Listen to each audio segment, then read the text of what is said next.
What is Oedipus Complex? Okay, in order to understand the theory known as Oedipus Complex, we need to start by understanding something about two very important historical figures, the first of which lived around 2,500 years ago. Back then, the Greek writer Sophocles authored a play known as Oedipus the King, in which the main character accidentally fulfills a prophecy about him that he would marry his mother and murder his father. Now, Oedipus's father, who knew about this prophecy, then had the little infant abandoned and left to die. But the infant survived and grew up to be Oedipus. And when he grew up, he unknowingly and accidentally killed his father and married his mother by mistake. It's a whole thing. And then over 2,000 years later, the father of psychoanalysis, Sigmund Freud, referred to this famous Greek tragedy when explaining his theory that children go through a phase of their development when they're about between the ages of 3 and 6, where they unconsciously develop sexual desires for the parent of the opposite sex, which in turn leads to a sense of rivalry with the parent of the same sex.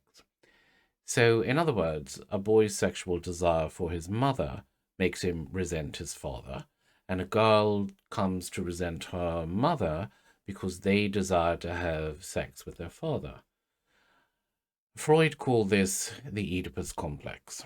Now, as much as this theory has fascinated academics for decades, it has to be said that Freud's thesis isn't very well supported by scientific evidence. For one, the widespread instinctive aversion to incest amongst human beings has been pointed to as counter evidence to the theory. Moreover, Freud's emphasis on the predominance of sexuality has been undercut by huge numbers of biological studies, which have shown that while sex is the main biological driver for caged or zoo animals, it's not for animals in the wild.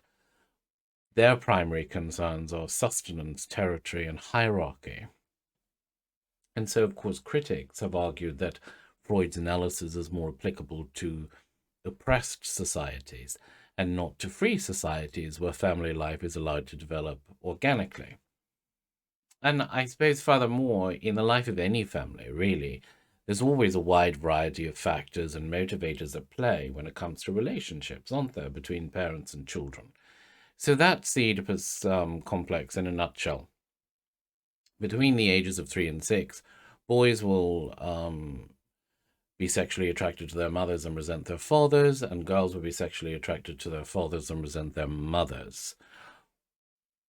I do have an opinion on this theory, which I'm not going to share with you, but I would like to hear your opinions on the theory in the comments below. Let's see how many people buy into this or how many people don't. Interesting. But it was an interesting question, so good question. The Greek writer Sophocles.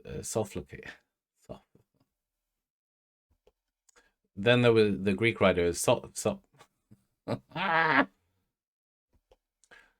the Greek writer Sophocles. Why does that sound wrong in my mouth? I am pronouncing it correctly. Sophocles. Back then, the Greek writer Sophocles. Jesus Christ. Sophocles. Why am I getting that name? What's wrong with me? Sophocles. So, in order to understand the theory known as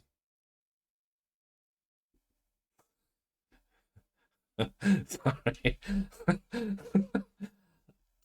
Sorry. Let's start again.